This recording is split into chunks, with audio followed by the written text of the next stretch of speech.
Hello my dear student, welcome back to our channel Hind classes. आज के इस video में कक्षा 10वीं के हिंदी वर्णिका पाठ से चैप्टर 3 माँ कहानी का जो है ऑब्जेक्टिव लेकर आए हैं। तो चलिए स्टूडेंट देखते हैं आज का पहला क्वेश्चन क्या है। पहला क्वेश्चन कहता है माँ कहानी किस लेखक द्वारा रचित है। तो माँ कहानी जो है उसको लिखे हैं ईश्वर पेटलीकर। तो इसका करेक्ट जो आंसर होगा वो आपका ख सही होगा, ईश्वर पेटलीकर। चलिए नेक्स्ट क्वेश्चन की तरफ चलते हैं। अगला क्वेश्चन कहता है मंगू की माँ की कितने संतानें थी। तो स्टूडेंट देखिए, जब आप कहानी पढ़े होंगे तो इसमें क्या था कि मंगू के जो है मंगू की दो बहन थी, मंगू और उसकी बड़ी बहन थी कम्मू, और उसका दो भाई था। तो मंगू को मिलाकर उसकी माँ के कुल 4 संतान थे। तो इसका करेक्ट जो आंसर होगा वो आपका ख सही हो जाएगा, 4। चलिए नेक्स्ट क्वेश्चन की तरफ चलते हैं। अगला क्वेश्चन कहता है मंगू के अलावा उसकी माँ की कितनी संतान थी। देखिए अभी जो क्वेश्चन था इससे पहले वो मंगू की माँ के पूछ रहा था, यहाँ पर मंगू के अलावा पूछ रहा है। तो मंगू के अलावा उसकी माँ की जो संतान थी वो 3 थे। तो इसका करेक्ट जो आंसर होगा वो आपका क सही होगा, 3। चलिए नेक्स्ट क्वेश्चन की तरफ चलते हैं। अगला क्वेश्चन कहता है माँ कहानी का मुख्य पात्र कौन था। तो माँ कहानी का मुख्य जो पात्र था वो मंगू थी। तो इसका करेक्ट आंसर घ सही होगा आपका, मंगू। चलिए नेक्स्ट क्वेश्चन की तरफ चलते हैं। अगला क्वेश्चन कहता है मंगू जन्म से ही थी, मंगू जन्म से ही थी। तो देखिए मंगू जो थी वो जन्म से पागल और गूंगी थी। तो इसका करेक्ट जो आंसर होगा वो आपका घ सही हो जाएगा, क और ग। चलिए नेक्स्ट क्वेश्चन की तरफ चलते हैं। अगला क्वेश्चन है पढ़ाई माँ ही कान छेदती है, यह है। मैंने ये जो लाइन दिया गया है पढ़ाई माँ ही कान छेदती है, ये क्या है। तो यह एक तरह की कहावत है। तो इसका करेक्ट जो आंसर होगा वो ख सही होगा, कहावत। चलिए नेक्स्ट क्वेश्चन की तरफ चलते हैं।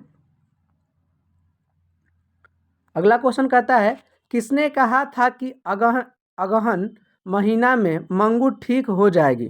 तो देखिए एक ज्योतिष थे, एक जो ज्योतिष होते हैं ना वो, तो वही जो है ना मतलब मंगू की माँ को बताए थे कि मंगू जो है अगहन के महीना आते ही मंगू ठीक हो जाएगी। तो इसका करेक्ट जो आंसर होगा वो आपका ग सही होगा, ज्योतिष। चलिए नेक्स्ट क्वेश्चन की तरफ चलते हैं। अगला क्वेश्चन है माँ के लिए कौन सा माँ आराध्य देव बन गया था। तो यहाँ पे ध्यान देने वाली बात है, यानी मंगू की माँ की बात कही जा रही है। यानी मंगू की माँ के लिए कौन सा महीना जो था वो आराध्य देव बन गया था।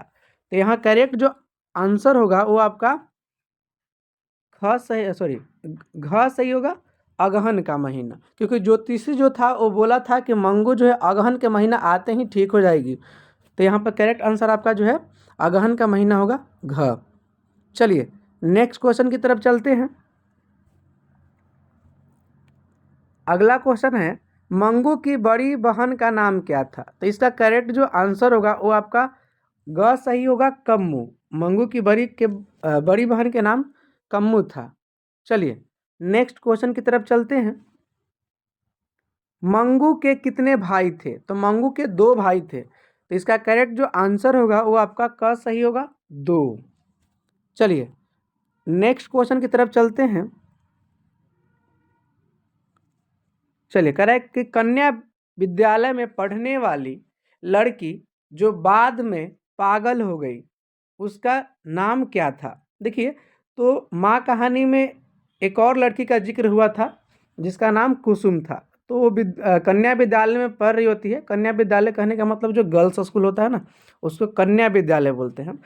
तो उसी विद्यालय में पढ़ने वाली एक लड़की थी जिसका नाम कुसुम था। वो भी जो है ना पढ़ते पढ़ते पागल हो गई थी। अर्थात पढ़ते पढ़ते नहीं कर सकते हैं, मतलब उस विद्यालय में पढ़ रही होती है। यानी वो जैसे कि मंगू जो थी वो जन्म से पागल थी, लेकिन कुसुम जन्म से पागल नहीं थी, कहने का ये अर्थ है। तो वो जो है कन्या विद्यालय में पढ़ रही थी और उसका जो है अचानक जो है मतलब अवस्था अपना चेंज हुआ होगा कुछ स्थिति के कारण, और कुसुम भी जो है पागल हो गई थी। तो इसका करेक्ट जो आंसर होगा वो आपका क सही होगा, कुसुम। चलिए नेक्स्ट क्वेश्चन की तरफ चलते हैं। अगला क्वेश्चन देखते हैं। कह रहे हैं माँ कहानी किस भाषा से अनुदित है। तो देखिए ये जो कहानी है ये गुजराती है, तो इसका करेक्ट जो आंसर होगा वो आपका ग सही होगा, गुजराती। चलिए नेक्स्ट क्वेश्चन की तरफ चलते हैं। अगला क्वेश्चन कहता है मंगू की माँ अस्पताल को किसकी उपमा देती है। तो मंगू की माँ जो है अस्पताल को जो है गौशाला के समान बताती है, तो इसका करेक्ट जो आंसर होगा वो आपका घ सही होगा, गौशाला। चलिए नेक्स्ट क्वेश्चन की तरफ चलते हैं। अगला क्वेश्चन कहता है ईश्वर पेटलीकर किस भाषा के कथाकार हैं, अर्थात लेखक है। तो ये जो थे गुजराती लेखक है, तो यहाँ पर करेक्ट जो आंसर होगा वो आपका क सही होगा, गुजराती। चलिए नेक्स्ट क्वेश्चन की तरफ चलते हैं। अगला क्वेश्चन कहता है मंगू को लोग कहाँ भर्ती कराने की सलाह देते थे। तो देखिए मंगू की माँ को जो है बाकी उनके आस पड़ोस के जो लोग थे मंगू को अस्पताल में भर्ती कराने के लिए सलाह देते थे, ताकि मंगू का स्वास्थ्य ठीक हो जाए, उसका जो भी पागलपन था वो ठीक हो जाए। तो इसका करेक्ट जो आंसर होगा वो आपका क सही होगा, अस्पताल। चलिए नेक्स्ट क्वेश्चन की तरफ चलते हैं। अगला क्वेश्चन कह रहे कि मंगू की प्राकृतिक मौत को माँ क्या मानती थी। तो देखिए ऐसे तो मतलब गांव के जो भी लोग थे मंगू को अस्पताल में भर्ती कराने के लिए बोलते थे, तो उनकी माँ जो है घबराती थी, क्योंकि वो समझती थी कि जो है अस्पताल के जो लोग होते हैं वो देख रेख अच्छे से नहीं करते, ऐसा जो है मंगू की माँ को लगता था। और वो मानती थी कि अगर प्राकृतिक रूप से अगर इसका मौत हो जाए तो वो छुटकारा पा जाएगी, लेकिन वो जानबूझ करके जो है उस अस्पताल में भेजकर या किसी कारण से जो है उसको जो है लापरवाही से मरने नहीं देना चाहती थी। तो इसका करेक्ट जो आंसर होगा वो आपका ग सही होगा, छुटकारा। चलिए नेक्स्ट क्वेश्चन की तरफ चलते हैं। अगला क्वेश्चन है मंगू की बड़ी बहन का नाम क्या था। तो देखिए मंगू की बड़ी बहन का जो नाम था वो कम्मू था, तो इसका करेक्ट आंसर क सही हो जाएगा, कम्मू। चलिए नेक्स्ट क्वेश्चन की तरफ चलते हैं।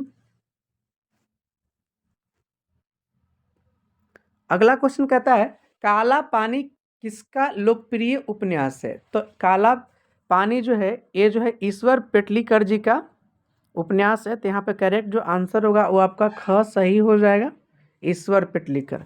चलिए नेक्स्ट क्वेश्चन की तरफ चलते हैं। अगला क्वेश्चन कहता है तुलनात्मक व्याकरण किसकी रचना है। तो तुलनात्मक जो व्याकरण है, तुलनात्मक जो व्याकरण है वो जो है यहाँ पर जो डी नंबर करके जो घ करके जो ऑप्शन दिया हुआ है वो आपका करेक्ट हो जाएगा, काल्डवेल की। चलिए नेक्स्ट क्वेश्चन की तरफ चलते हैं। अगला क्वेश्चन है माँ कहानी का हिंदी अनुवाद किसने किया था। तो देखिए इस कहानी को लिखे तो हैं ईश्वर पेटलीकर, लेकिन इसका हिंदी जो रूपांतरण है, अनुवाद है, वो जो है गोपाल दास नागर ने किया था। तो इसका करेक्ट आंसर आपका जो है क सही हो जाएगा, गोपाल दास नागर। तो चलिए स्टूडेंट आज का वीडियो यहीं समाप्त होता है। अगर हमारा वीडियो अच्छा लगा हो तो लाइक सब्सक्राइब कमेंट जरूर करें और अपने मित्रों में शेयर करें। जय हिंद।